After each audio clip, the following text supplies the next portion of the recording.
Hey guys, so what we're going to do is we're going to go problem by problem through the review, okay? So, if you knew how to do number 1, then feel free to jump, a couple minutes forward and find where I start doing number 2 or number 3 or number 4 or number 5. Alright? So let's just dive right in. Alright, so problem number 1 said 5x squared minus 10x is equal to 0. Now, we've talked about in class that any time you are solving a quadratic, that means where the highest power is 2, you've got to start off with factoring. Now, the way we start off with factoring is greatest common factor. Okay, we always do that every problem. A lot of times the reason we don't talk about it is because there isn't a greatest common factor. But 5x squared and 10x, what is the greatest common factor they share? Well, a lot of you guys told me 5. That's awesome. But what are you forgetting about? What else do they possibly share? They also share an x. So 5x is the greatest common factor. Now, what you do is you open a parentheses and you think division. If you were to take 5x squared and take out 5x, okay, it's like you're dividing it. So 5x squared divided by 5x would be just x, okay, minus, if you have 10x and you divide it by 5x, what would that leave you with? 2. So now we have 2 of these pieces. And remember, our goal is to get this equal to 0. So you should be able to stop and think about, I want to find out values for x that make this whole thing 0. Well, I know that 5x is multiplying to the x minus 2. So I know that, what did I just do?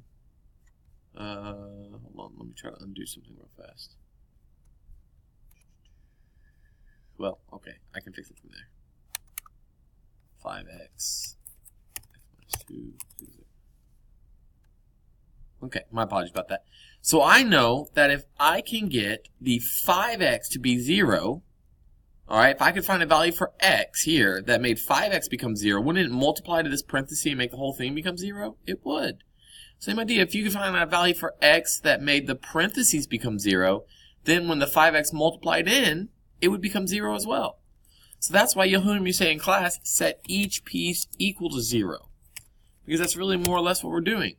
So we have 5x equals 0, we have x minus 2 equals 0. So I just set each piece equal to 0. Okay? So now what we're going to do is solve for x in both cases. Alright, 5x equals 0. Well, when you see 5x, that means 5 times x. So the opposite of multiplication is division.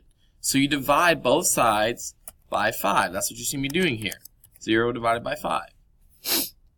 Here, we'll do this one in a second. We're going to do it off on its own. Okay? So then, 5x divided by 5 is just x equals 0 divided by 5 is 0. So then, one of the values that would make this 5x squared minus 10x equals 0 is if x was equal to 0. Now we've got to set the other piece equal to 0. The x minus 2 piece. Okay? So I set that equal to 0. And I want to solve for x. Well, x minus 2, the opposite of minusing 2 is adding 2. So I'm going to do that to both sides. So I get x is equal to 2. So then these two values, x equals 0, x equals 2. These two values, if you were to plug them in one at a time, so if you plugged in 0, 0, you get 5 times 0 squared, which is just 0, minus 10 times 0, which is just 0, 0 minus 0 is 0, so boom, that works.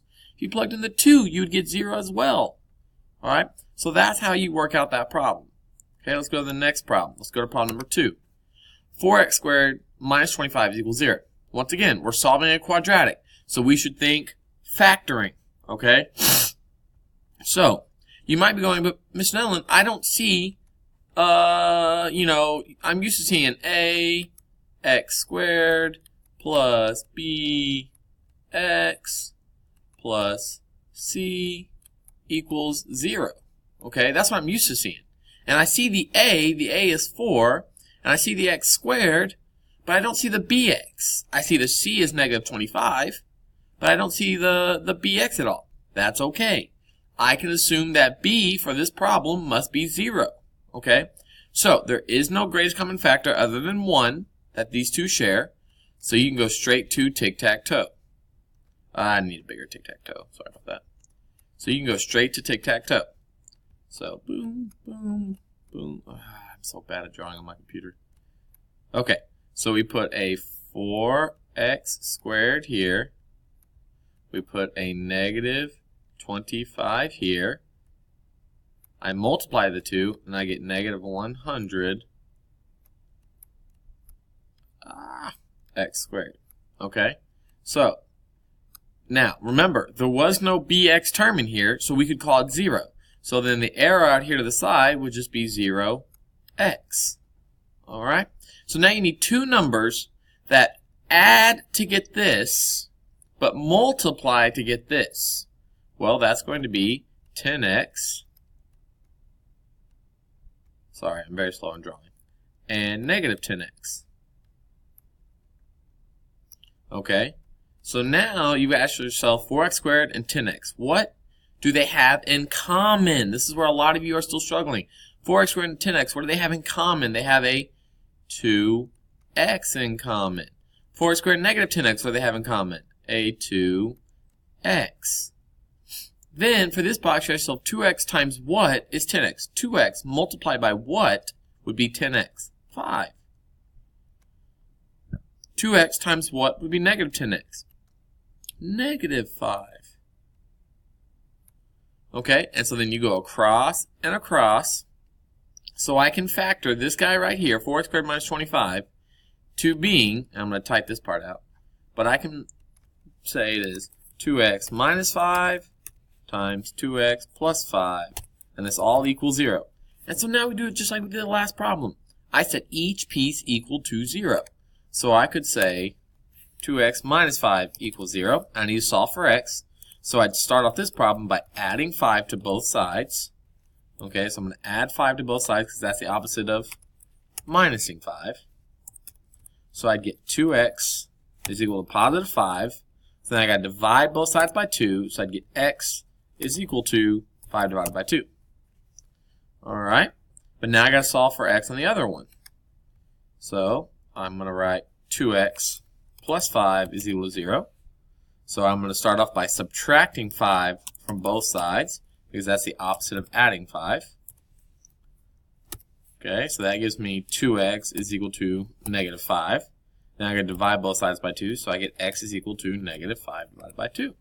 And there we go. We got our two answers for this problem. All right? So that means that if I was to plug in either 5 halves or negative 5 halves back in for x, I would get 0. The left side would become 0 and match the right side. Okay? Let's go on to number 3. X squared plus 4x minus 5. This is, you look and you say, okay, what's the greatest common factor? There isn't one. It's just the number 1, which doesn't do anything. Okay? So you think, okay, it's quadratic, because that means the highest power is 2. Alright? So that means I can go straight to tic-tac-toeing it. Okay? So to factoring it through a method called tic-tac-toe. So I draw this, I put x squared here, because that's the quadratic term. Then I put the negative 5 here. I then multiply the 2 and I get negative 5x squared. Okay? And then I got to find two numbers that multiply to negative 5x squared, but also add to 4x. Okay? I need to find two numbers that multiply to this, but add to this. Well, that is 5x and negative 1x. Think about it. 5 times negative 1 would be negative 5. X times x would be x squared. 5x plus negative 1x would be a positive 4x. Now I have to ask myself, x squared and 5x, what do they have in common?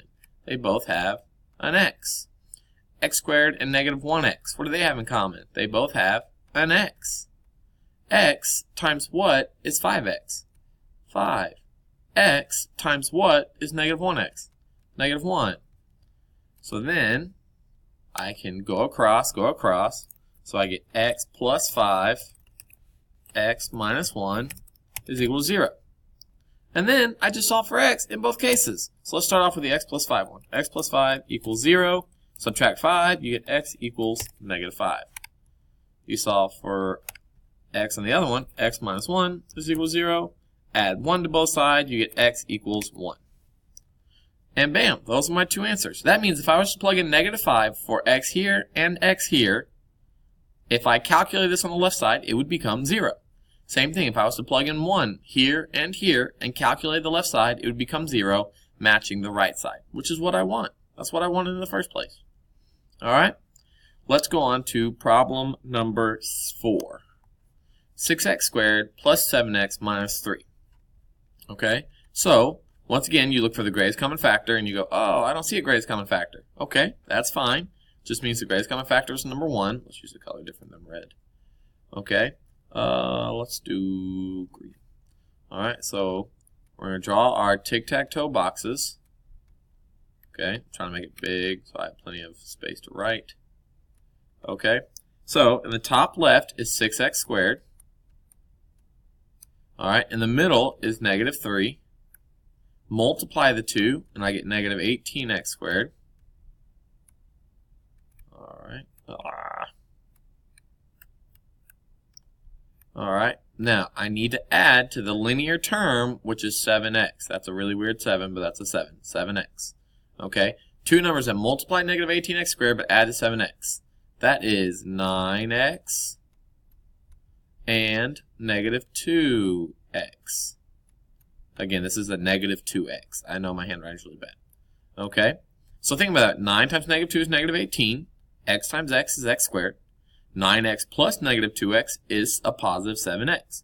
Now, 6x squared and 9x have what in common? We put that right here in this box.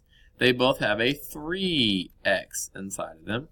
6x squared and negative 2x, what do they have inside of them? What do they share? They both have a greatest common factor of 2x. 3x times what is 9x?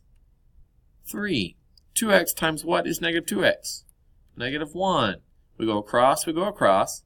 So, we get our two parentheses are 3x minus 1 and 2x plus 3 equals 0. I can now take each one of these and solve for x. So let's do that. Let's take the first one. 3x minus 1 equals 0. Okay, I would add 1 first to both sides because that's the opposite of minusing 1, so I've added 1. Then I divide by 3 because 3x means 3 times x. Okay, and the opposite of times is division.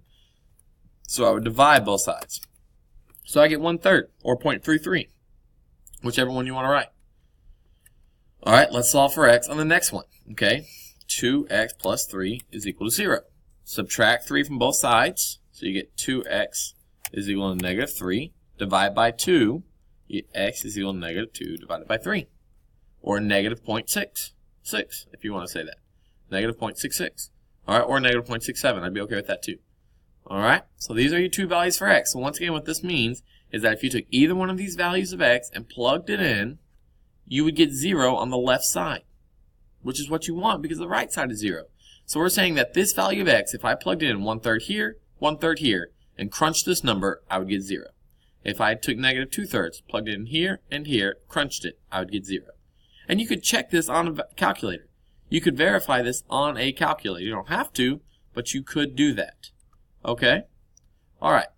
So I'm going to stop there for this video. This covers problems 1 through 4.